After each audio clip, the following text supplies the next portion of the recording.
Assalamualaikum warahmatullahi wabarakatuh. Pada video penjelasan kali ini kita akan membahas mengenai integral tentu. Di mana sebelumnya di pertemuan kita sebelumnya kita telah membahas mengenai antiturunan atau integral tak tentu, kemudian kita masuk ke subbab pengantar dari luas. Jadi kita mencari luas dengan menggunakan jumlahan-jumlahan persegi panjang yang disisipi ataupun yang berada di pinggiran kurva tersebut. Ternyata bisa didekati seperti itu. Nah, dari pengantar tersebut kita bisa masuk ke jumlah Riemann, kemudian kita akan mengetahui apa itu definisi integral tentu.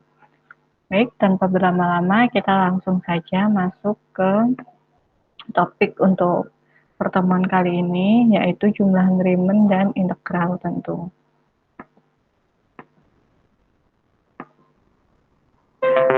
Setelah memahami pendekatan luas daerah yang dibatasi kurva, kemudian kita akan mengenal apa itu jumlah Riemann. Masih ingat kan maksudnya? Jadi sebelumnya kan kita menghitung luas daerah dengan menghitung luas daerah yang dibatasi oleh suatu kurva dengan menggunakan pendekatan luas persegi panjang. Nah, itu akan membawa kita kepada apa itu jumlah Riemann. Pada contoh sebelumnya, bentuk fungsi yang merupakan batas dari daerah yang ingin dicari luasnya merupakan fungsi kontinu, dan interval atau lebar dari persegi panjang tersebut diasumsikan lebarnya sama. Jadi contoh sebelumnya itu kan kita pakai fungsinya fungsi polinom, jelas dia kontinu kan, karena dia nyambung terus. Jadi kalau misalkan fungsi kontinu itu gampangannya kita tidak melepas atau mengangkat pena dari kertas, gitu kan. Kemudian interval yang kita buat di contoh sebelumnya itu kan lebar dari persegi panjang yang menjadi interval, subinterval dari yang kita gunakan itu adalah sama gitu kan. Nah, ternyata pendekatan tersebut bisa dilakukan juga untuk fungsi yang tidak kontinu dan subinterval yang berbeda. Jadi lebar persegi panjang itu bisa kita buat beda antara persegi panjang 1, 2, 3, dan seterusnya. Kemudian fungsi yang digunakan untuk batasnya itu juga bisa fungsi yang tidak kontinu. Seperti itu. Jadi tidak hanya harus fungsi kontinu dan intervalnya sama, tetapi juga bisa digunakan untuk fungsi yang tidak kontinu dan interval yang berbeda. Misalkan fungsi f terdefinisi di interval tutup AB. Artinya fungsi itu terdefinisi kan berarti fungsi itu memiliki nilai gitu kan. Ada nilainya. Nah, mungkin nilai fungsi itu bisa positif, bisa negatif, ataupun nol. Positif, negatif, ataupun nol itu kan ada nilainya, ada terdefinisi. Bisa kita gambarkan di diagram di diagram kartesius gitu kan. Y-nya berapa, itu fungsi terdefinisi, gampangnya seperti itu. Asalkan fungsi itu terdefinisi, walaupun dia tidak kontinu, kita dapat membuat juga partisi P pada interval AB dengan n subinterval di mana sub-subinterval tersebut tidak sama panjangnya. Kemudian kita ambil titik sampel pada setiap subinterval.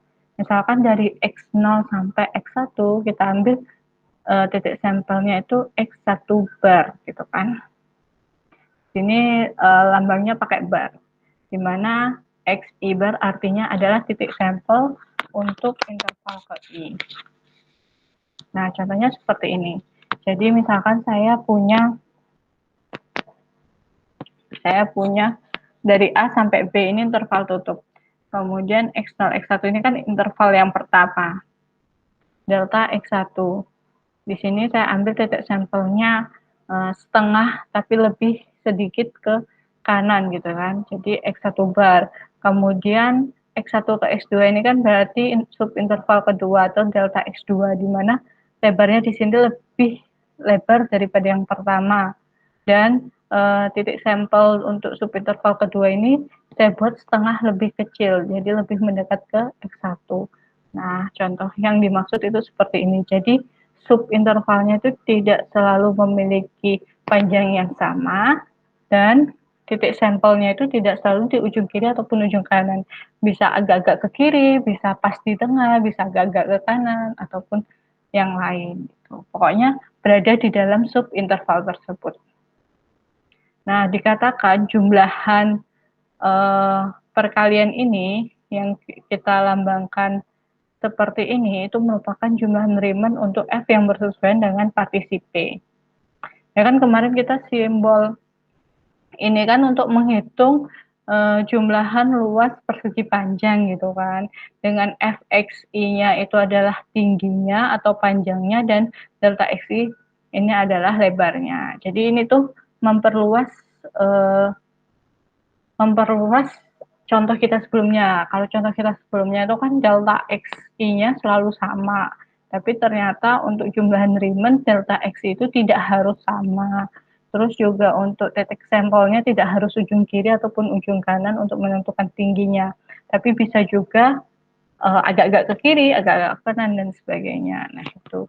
Jadi jumlahan Riemann itu seperti itu. Jumlahan dari subinterval dikali dengan fungsi yang dimasukkan titik sampelnya.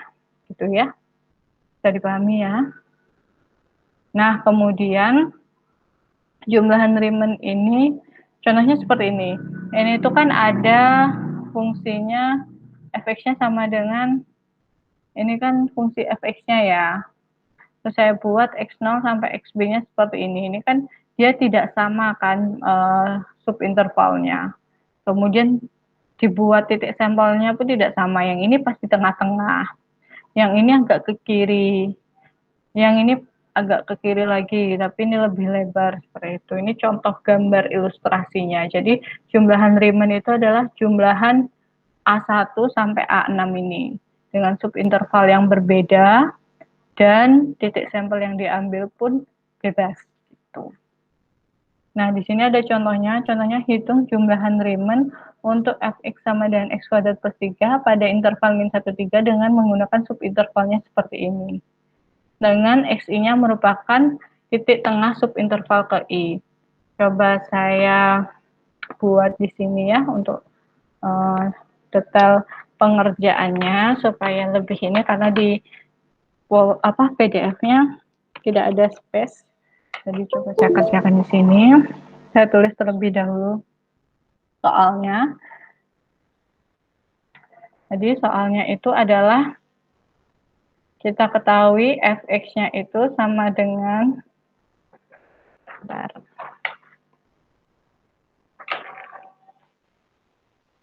fx-nya itu sama dengan x kuadrat plus 3. Terus intervalnya itu min 1 sampai 3. Min 1 sampai 3. Terus subinterval yang pertama itu min 1 sampai 0,5.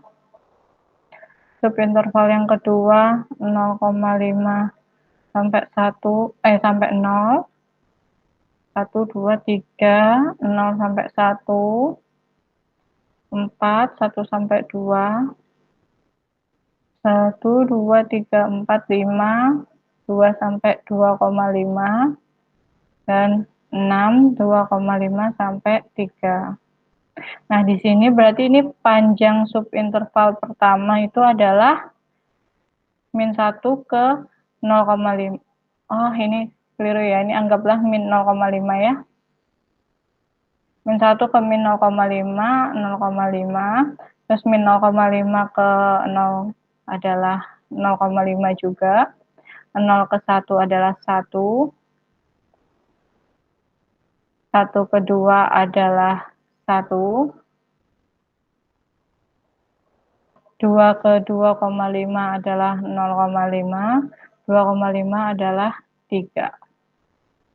2,5 ke 3 adalah 0,5. Benar ya? Seperti ini. Oke, oke. Ini min 0,5 ya. Jadi ini min 0,5 yang tepat. Kemudian ini kita sudah memperoleh lebar-lebar masing-masing persegi panjang yang berbeda-beda itu. Kemudian kita akan mencari fxi-nya. Jadi x1-nya kan di sini titik tengah dari min 1 ke min 0,5. Berarti x1-nya adalah min 0,75. X2-nya adalah 0,25. X3-nya adalah 0,5. X4-nya adalah 1,5. X5-nya adalah 2,25, X6-nya adalah 2,75. Benar ya? Oh, ini min 0,25. Karena min 0,5 sampai 0. Oke. Sudah. Kemudian fxi-nya. Fx1-nya di sini berapa ini?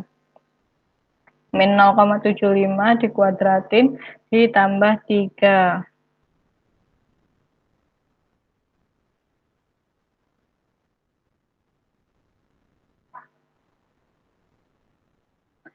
3,5625. Fx2-nya adalah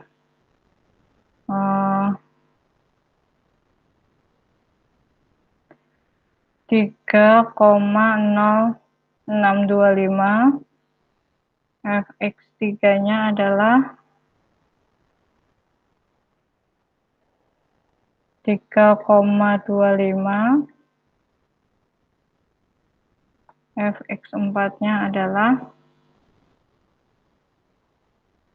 2,25. Fx5-nya adalah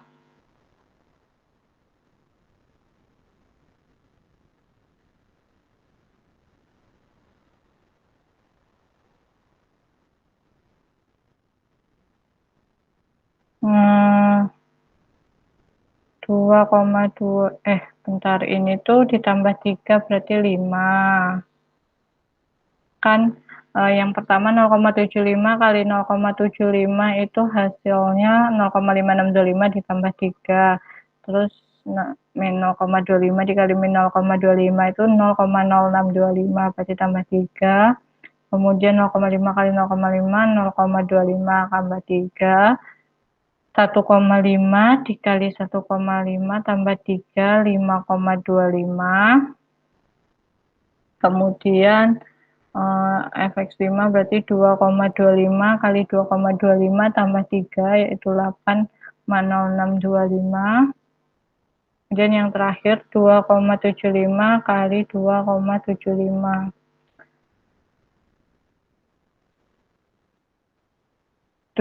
7,5625 tambah 3 berarti 10,5625. Kemudian kan jumlahan Riemann itu adalah sigma I dari 1 sampai ini ada 6 fxi delta xi. Berarti di sini fx1-nya itu 3,5625 dikalikan dengan 0,5 ditambah 3,0625 dikalikan dengan 0,5 ditambah 3,25 dikalikan dengan 1 ditambah 5,25 dikalikan dengan 1 tambah 8,0625 dikalikan dengan 0,5 tambah 10,5625 kalikan dengan 0,5.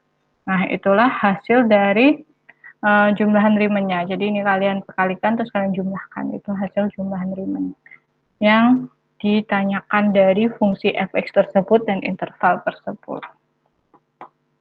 Oke, selanjutnya, jadi untuk jumlahan Riemann itu juga berlaku jika dia kurvanya naik turun, berarti sama aja dengan menjumlahkan persegi-persegi yang berada di atas sumbu X, kemudian dikurang dengan persegi yang berada di sumbu X. Kenapa seperti itu? Kenapa demikian? Karena di sini kalau dia itu berada di atas sumbu X, berarti kan nilai F-nya itu kan positif. Positif dikalikan lebarnya ini positif, berarti kan nilainya akan positif. Berarti luas ini akan menjadi positif. Ini nilainya akan menjadi positif.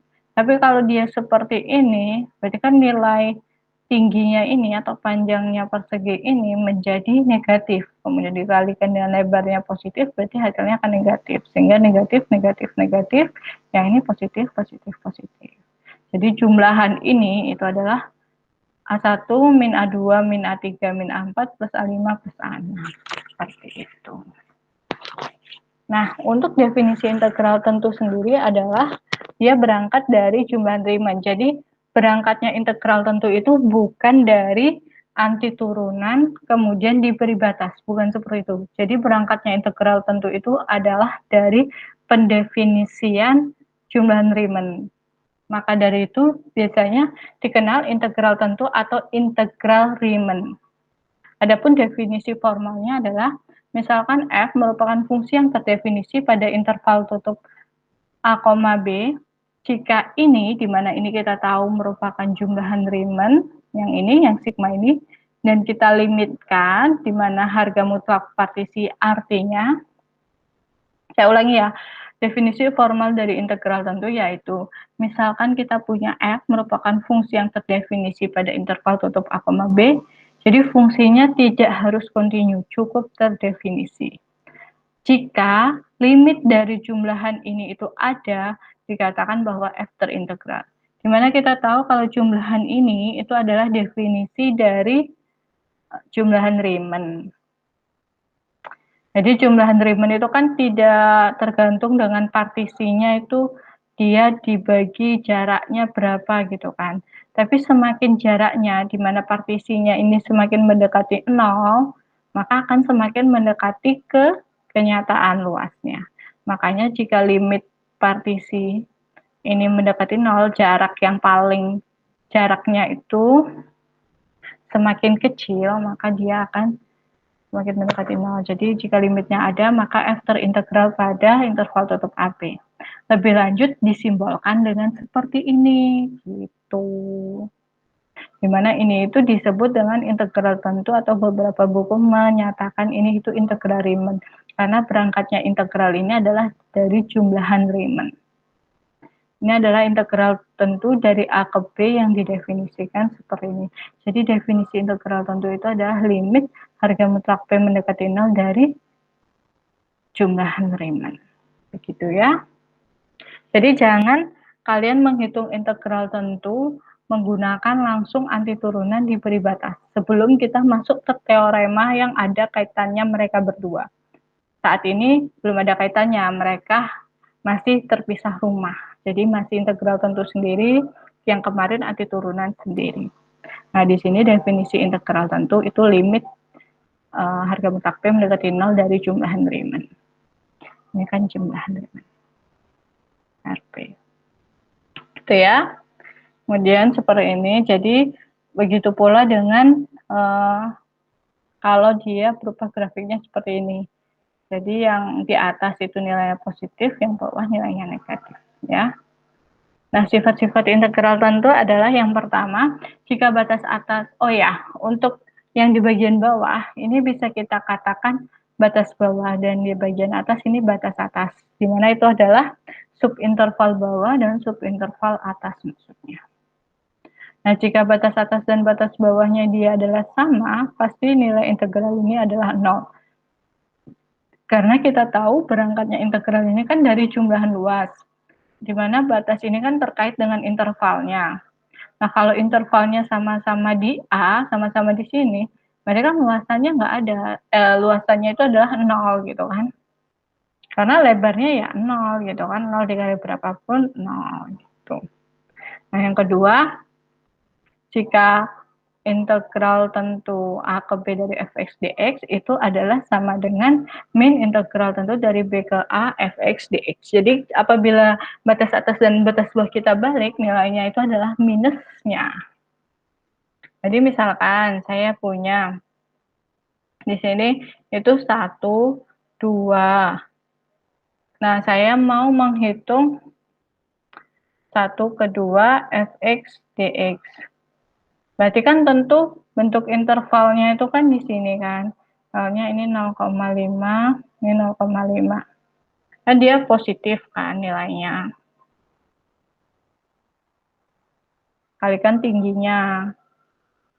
Tapi kalau dibalik 2 ke 1,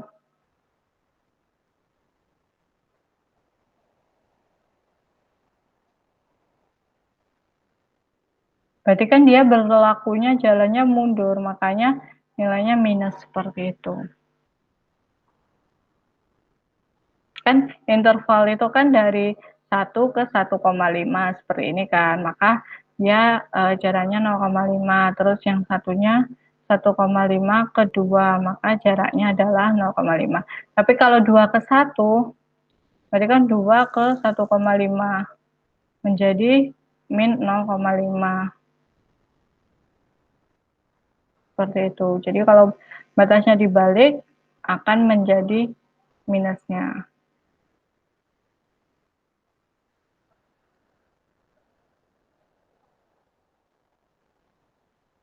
Gitu ya.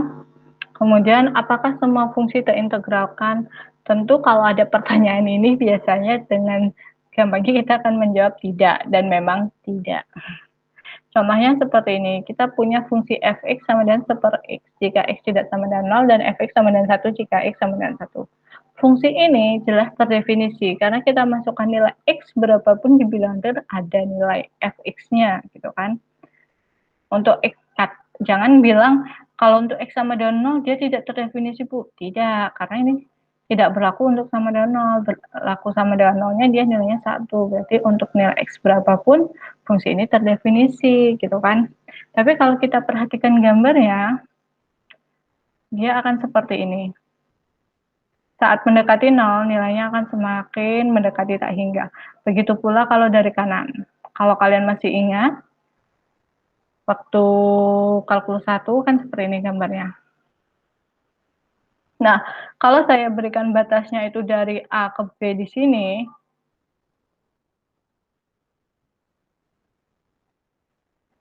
tentu nilainya akan menjadi tak terbatas karena nilai fx A mendekati 0 ini nilainya akan menuju tak hingga. Jadinya tidak terintegral karena dia tidak terbatas, tidak ada limitnya nanti. Begitu juga kalau dari B ke ini, kecuali kalau saya batasi sini, C. Kalau dari C ke B, fx dx ini akan terintegral. Jadi fungsi terintegral juga bergantung pada intervalnya, gitu ya. Oke, selanjutnya, teorema selanjutnya, jika f terbatas, ingat, tadi kan contohnya dia tidak terbatas ya pada A, B, di mana A itu di sebelah sumbu X negatif dan B-nya sumbu X positif gitu kan. Jika F-nya itu terbatas pada interval AB dan kontinu kecuali di banyak hingga titik, artinya seperti ini. Jadi misalkan saya punya fungsi fx-nya itu seperti ini.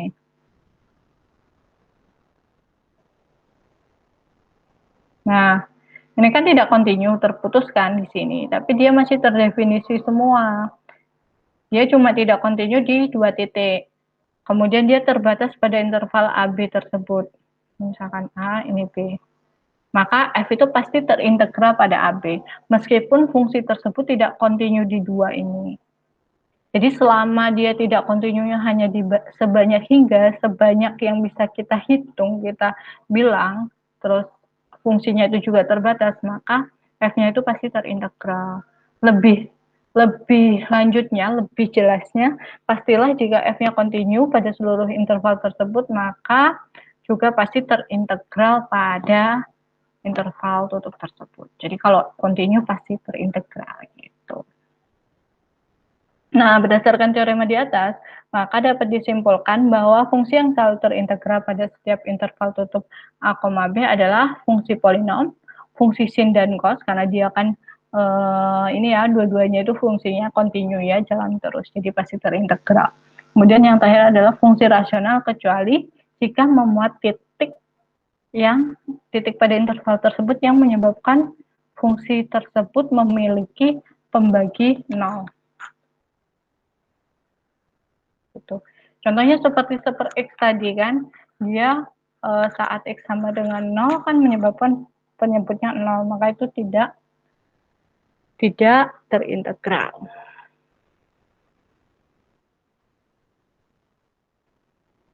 Nah, yang ini contoh untuk menghitung integral tentu berdasarkan definisi integral Riemann. Jadi ini bukan kalian gunakan anti turunannya terus kalian masukin batas, bukan ya. Jadi selama belum ada kaitannya integral tentu dan integral tak tentu, jangan gunakan itu. Terlebih lagi kalau dengan jelas perintahnya mengerjakan dengan definisi integral, berarti kita harus menggunakan limit. Nah, untuk contoh pertama, coba saya kerjakan di pen, ini tadi sudah. Saya ganti warna biar agak berbeda. Ini berapa tadi? Min 2 sampai 2, X plus 2.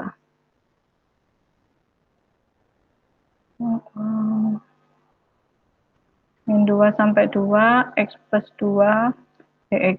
Nah, pertama kita sebenarnya bisa menggambarkan terlebih dahulu dari grafik fungsinya. Di mana kita tahu X plus 2 itu adalah fungsi berupa garis lurus dengan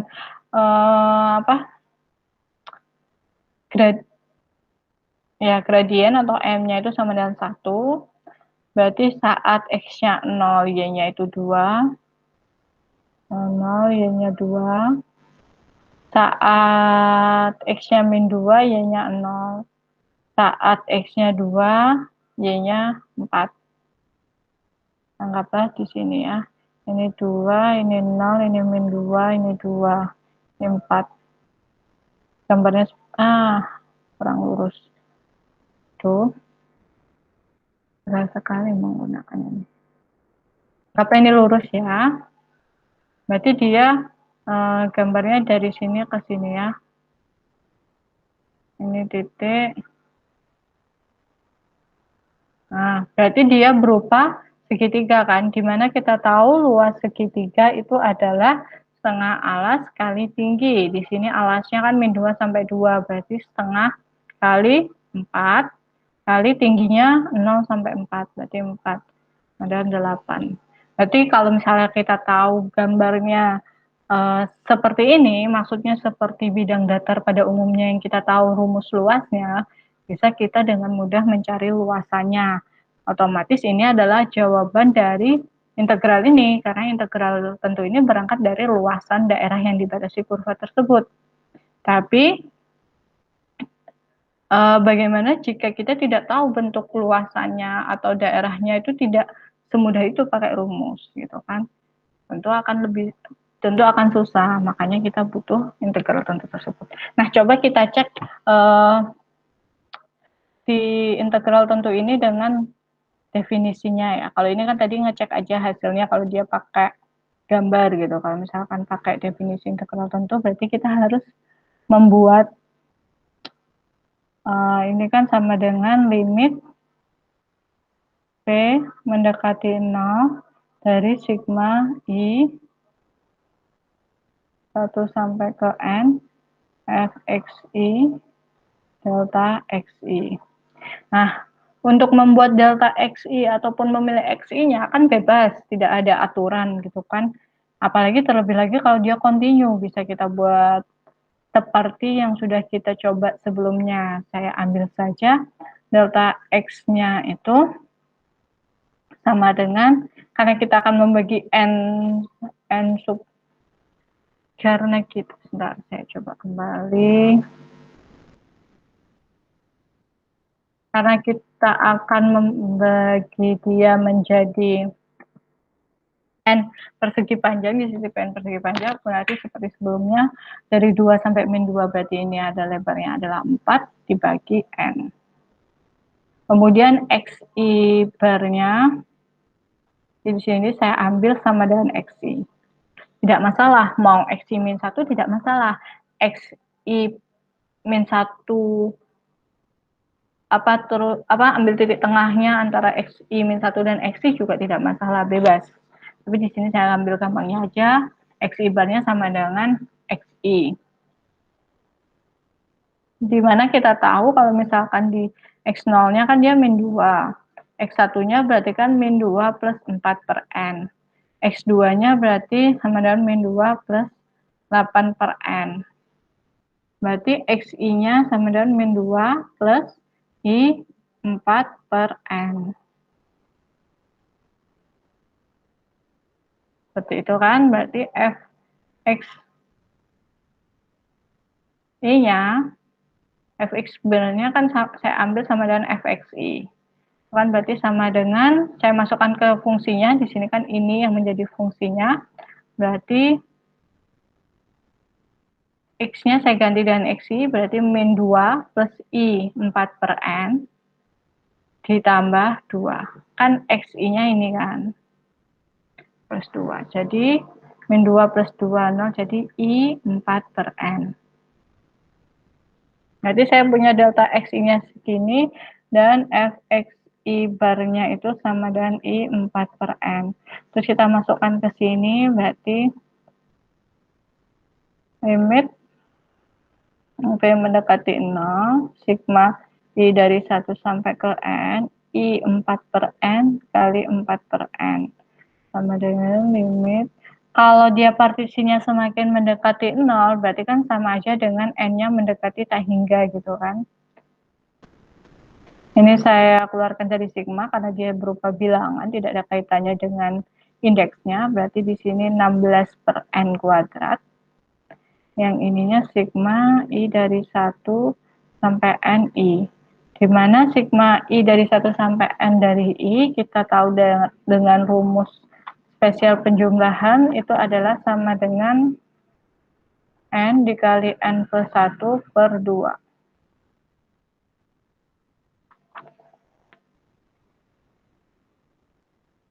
Dimana ini sama dengan 16 n kuadrat plus 16 n per 2 n kuadrat.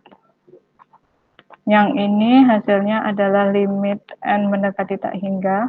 Ini kan kalau dia penjumlahan harus keduanya tetap dibagi dengan penyebutnya kan. Berarti 16 n kuadrat dibagi 2 n kuadrat hasilnya 8 ditambah 16 n per 2, 8 per n.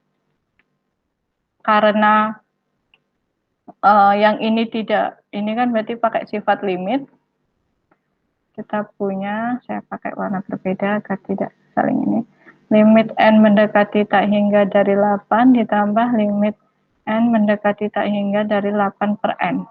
Yang ini hasilnya 8, yang ini kalau n-nya mendekati tak hingga berarti ini mendekati 0, berarti plus 0 sama dengan 8.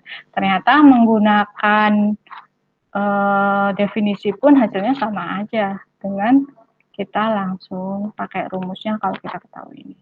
Nah, itu jika kita tahu bentuk dari bentuk dari grafiknya. Gimana kalau bentuk grafiknya tidak sesuai atau tidak ada rumusnya? Berarti kita tetap harus menggunakan definisi dari integral tentu tersebut. Oke, sudah bisa dipahami.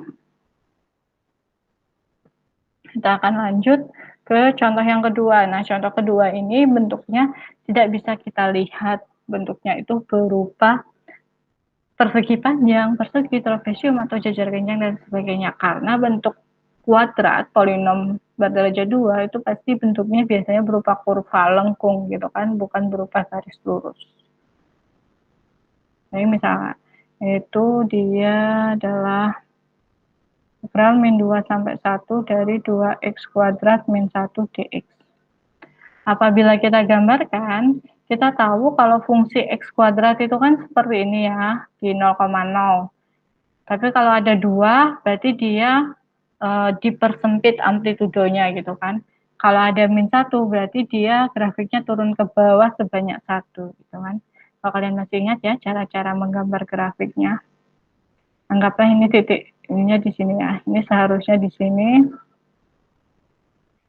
min 1. Terus berarti kalau dia y-nya sama dengan 0, 2x kuadrat sama min 1 sama dengan 0, 2x x kuadrat sama dengan setengah, berarti x sama dengan plus minus akar setengah. Berarti ini plus minus akar setengah, ini plus akar setengah. Nah, di sini kan min 2 sampai 1, berarti min 2 posisinya kan sebelah sininya ya, sebelah kirinya min akar setengah kan, sementara 1 itu berarti berada di sebelah kanannya akar setengah. Berarti kalau misalkan digambarkan grafiknya itu kan, misalkan ini sama dengan 1. Ini, terus ini, dan ini. Berarti ada yang di atas 2, ada yang di bawah 1. Jadi kalau misalkan mencari luasnya kan ini jumlah, ini dikurang gitu kan. Tapi karena ini tidak bisa kita cari, kita lacak dengan menggunakan rumus, berarti mau nggak mau tetap menggunakan definisi integral Riemann itu. Ini kan bentuknya kurva, bukan garis lurus, jadi bukan segitiga ya. Nah, coba kita kerjakan di sini. Ini sama dengan limit P mendekati 0 dari sigma I dari 1 sampai ke N fxi per delta xi. Terus saya menggunakan yang tadi ya, tetap yang menurut saya itu paling gampang, tapi bebas kalian menggunakan apa. Min 2 ke 1 berarti ada jaraknya 3 dibagi N persegi panjang, berarti 3 per N. Kemudian fxi satu barnya saya asumsikan sama dengan fxi, di mana x0 kita tahu sama dengan min 2, x1 kita tahu min 2 plus 3 per N, x2 sama dengan min 2 plus 6 per N, dan seterusnya sampai xi sama dengan min 2 plus dikali 3 per N. Berarti fxi adalah 2 kali min 2 plus i 3 per N dikurang 1. Min 4 plus i 6 per N min 1. Keliru. Ini kuadrat ya. Salah. Kan 2x kuadrat min 1. Ini kuadrat. Sama dengan 2 kali 4 plus 4 min 4 min ini jadi 2 kali 2 4, 4 kali 3 12 min 12 i per N ditambah 9 i kuadrat per N kuadrat min 1 sama dengan 8 min 12 kali 2 24 i per N plus 18 i kuadrat per N kuadrat min 1 sama dengan 18 i kuadrat per N kuadrat min 24 i per N min 7. Kita masukkan ke sini berarti limit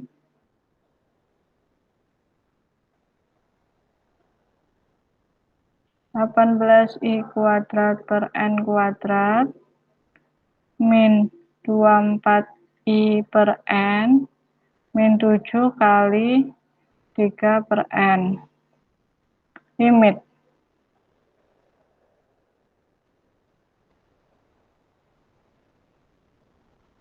18 kali 3 54 i kuadrat per N pangkat 3 min 3 kali 24 72 i per N kuadrat min 21 per N. Nah, ini kemudian kita sigmakan, saya ambil langsung ke sini ya, biar cukup. Ini kan sigmanya saya buat satu persatu, tidak masalah ya.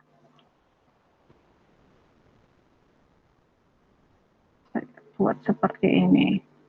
Karena ini yang bergerak indeksnya I, berarti 54 per N pangkat 3 boleh keluar indeks I dari 1 sampai N I kuadrat.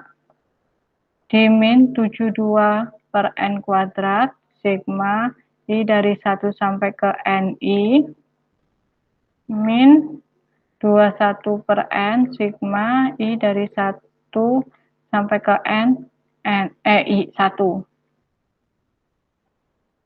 Meskipun tidak ada I-nya, tapi dia kan tetap 21 per N ini keluar sebanyak N kali kan, karena dari 1 dia keluar 21 per N, 2 nanti keluar lagi 3 sampai N kali kan, sama aja dikali 1.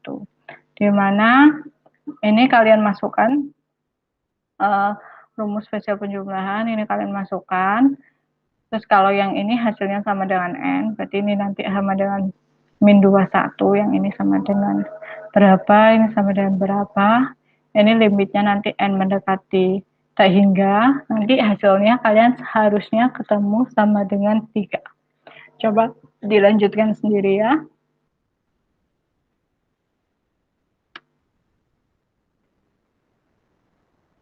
Oke, selanjutnya sifat penjumlahan interval.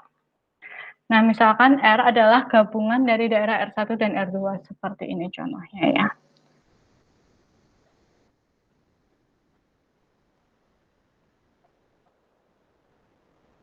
Kok miring ya saya kalau gambar?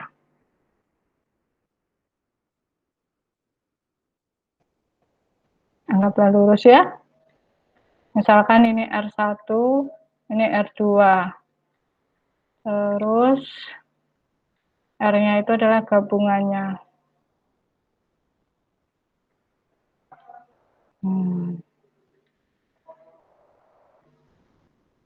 R itu gabungan R1 dan R2. Tentu luas daerah R adalah penjumlahan R1 dan R2. Jadi kalau misalkan di sini dia A sampai B, ini B sampai C, berarti sama terus ini tuh Fx gitu ya. Kan fungsinya sama ya. Berarti jumlahan dari R itu kan berarti A sampai C ya. A sampai C Fx dx itu sama aja dengan integral A sampai B Fx, jumlahan dari luas luas daerah R1 ditambah dengan luas daerah R2 itu sama aja dengan luas daerah si R. Nah, jadi sama aja dengan meneruskan intervalnya seperti itu. Sehingga jika F terintegra pada interval yang memuat ABC, maka kita punya seperti ini. Nah, keterurutan dari ABC ini tidak akan mengubah dari nilainya. Jadi ya bebas aja. Nanti hasilnya kalau misalkan kalian punya A sampai C-nya ini misalkan 0 sampai 2 gitu ya. Terus A sampai B-nya berarti 0 sampai 4, terus B sampai C-nya itu kan 4 sampai 2. Berarti ini kan jadi minus dari 2 sampai 4 kan. Terus kalian cari ini sendiri, nanti hasilnya akan sama ketemu ini. Gitu maksudnya ya. Nah, untuk latihannya ada menghitung jumlah Riemann dengan intervalnya diketahui, fungsinya diketahui, terus seperti ini, kemudian menyatakan persamaan ini dalam bentuk integral tentu, menyelesaikan integral tentu ini dengan definisinya, bukan dengan anti turunan kemudian dikasih batas ya, karena kita belum sampai ke subbab itu. Jadi kalau di matematika itu semua itu ada urutannya, makanya itu dia matematika itu terkenal sistematis. Jadi kalau misalkan belum dibahas, belum disangkut pautkan itu, belum ada alasan menyangkut pautkan mereka, jangan disangkut pautkan. Karena kemarin kita untuk integral tak tentu itu kan berangkat dari anti turunan. Nah, sementara integral tentu ini berangkat dari luas. Jadi kan berangkatnya mereka itu kan beda. Jangan disamakan dulu, kecuali nanti kalau mereka udah ketemuan, udah satu visi misi, baru bisa kita samakan. Nah, ini belum ketemuan, jadi berangkat masing-masing dulu. Udah, ini contoh latihannya, silahkan dikerjakan. Kita berdiskusi, termasuk yang tadi belum saya selesaikan, kalau misalkan ada pertanyaan boleh ditanyakan. Terus untuk soal latihannya silahkan dicoba, karena pas diskusi yang sudah bisa menjawab akan ada poin keaktifannya. Dan apabila ada pertanyaan pun yang bertanya akan saya masukkan akan saya masukkan tertentu gitu. Oke, sekian penjelasan saya mengenai jumlah Riemann dan integral tentu. Silahkan dicoba, dipahami, dicatat ya, karena matematika itu tidak afdol kalau tidak mencatat. Begitu penjelasan dari saya. Saya akhiri. Wassalamualaikum warahmatullahi wabarakatuh.